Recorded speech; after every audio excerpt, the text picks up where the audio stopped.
Let's talk about Canada, a country you might picture as polite, maple syrup loving, and full of Mounties. But Canada's story is far more epic than stereotypes. It's a tale of ancient civilizations, Viking explorers, clashing empires, and yes, beaver hats. From the Arctic to the Pacific, this land has always been a patchwork of cultures and stories. At its heart are the First Nations, who lived here for thousands of years, each with their own languages and traditions. Then came European settlers, bringing ambition, rivalry, and change, sometimes for better, often for worse. Canada's history is messy, complicated, and fascinating, a journey of survival, adaptation, and compromise. To understand Canada, you have to go way back, before European ships, to a land of hundreds of nations deeply connected to their territories. Their stories are the foundation of Canada's history. Without them, you can't understand the country that grew up here. So buckle up. We're about to cover thousands of years in the time it takes to watch a hockey game. We'll hit the big moments, the key players, and the turning points that made Canada, well, Canada. From the first footprints to the raising of the maple leaf flag, this is the story of how a northern wilderness became a modern nation. It's a story of survival, adaptation, and the ongoing quest to define what it means to be Canadian. And trust me, it's a story worth knowing. Long before Europeans arrived, millions of indigenous peoples, First Nations, Inuit, and Métis, called this land home.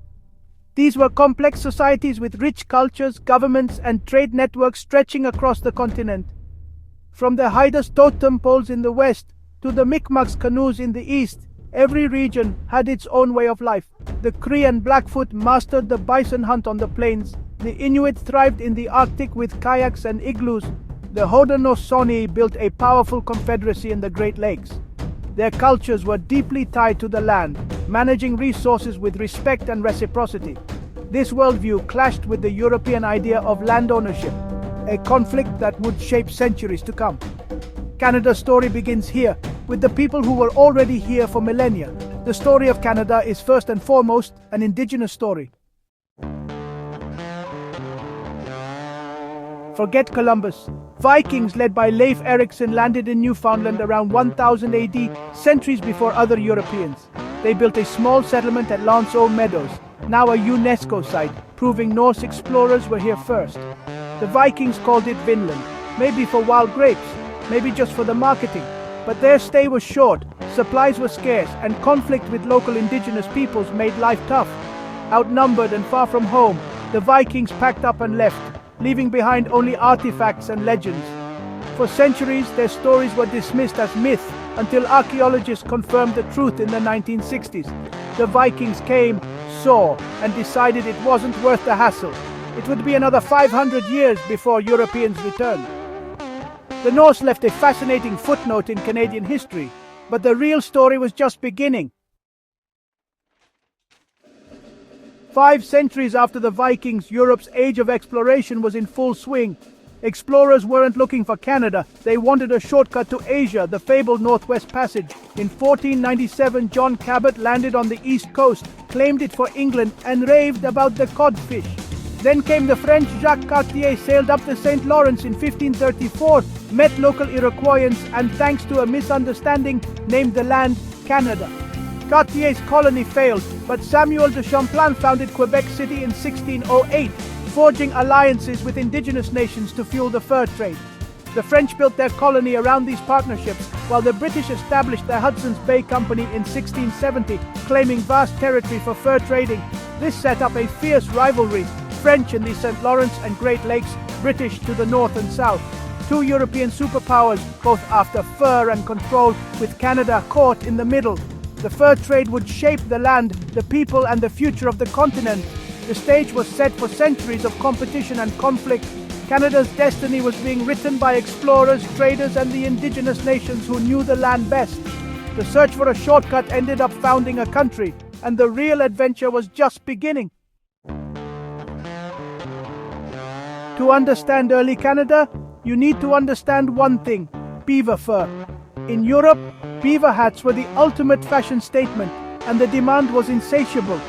The fur trade became the engine of exploration and settlement, but it depended on indigenous expertise.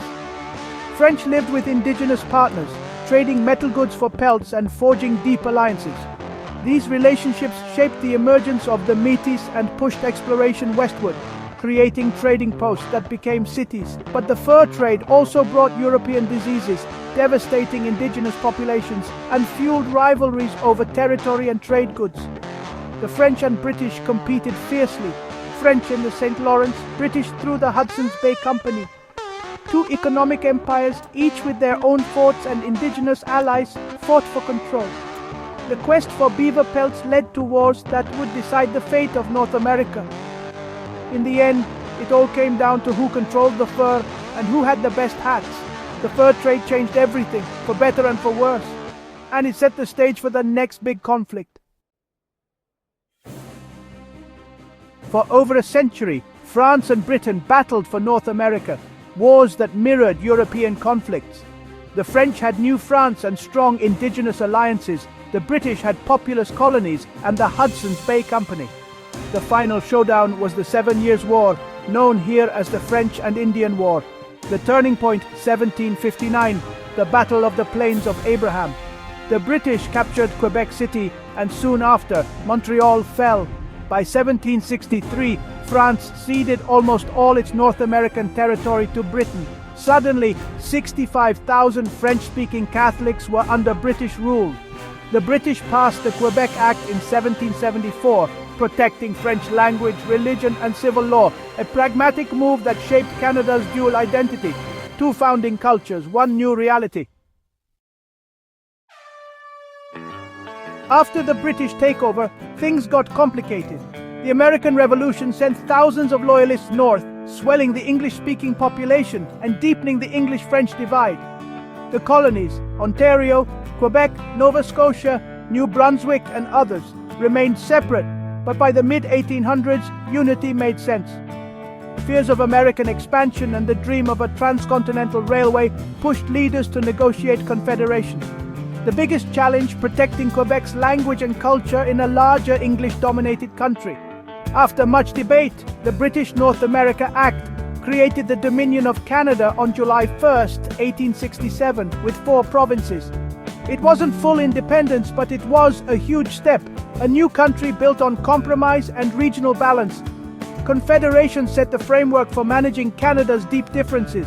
It was the Great Canadian Compromise, a political solution to a complex problem, and it created the country we know today.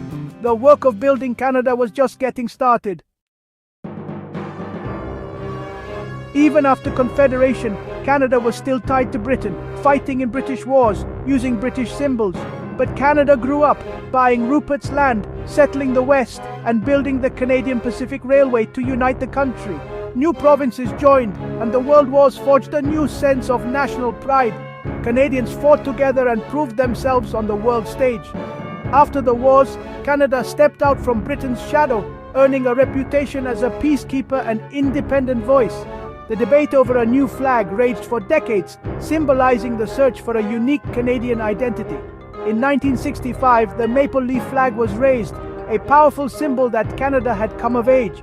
But identity is more than a flag. It's official bilingualism, universal healthcare, hockey rinks, the call of the loon, and yes, maple syrup. These touchstones are the fabric of Canadian identity. Distinct from Britain and the US, Canada's journey is one of self-discovery, still ongoing. The country is always evolving, shaped by its people and its land. The maple leaf became a symbol of unity and pride, and the story of Canada kept moving forward. So there you have it, a whirlwind tour through Canada's epic history. From ancient Indigenous cultures to Vikings, from fur traders to Confederation, and from British colony to independent nation. Canada's story is one of evolution, negotiation, and compromise, not revolution. The challenges of the past, reconciliation with Indigenous peoples, French-English duality, and immigration are still shaping the country today. Canada is a living, breathing story, written by everyone who calls it home. From Toronto's multicultural streets to Newfoundland's fishing villages, the story continues every day. It's a story of facing challenges, celebrating successes, and striving to live up to the promise of the true North, strong and free. And that's a story worth paying attention to.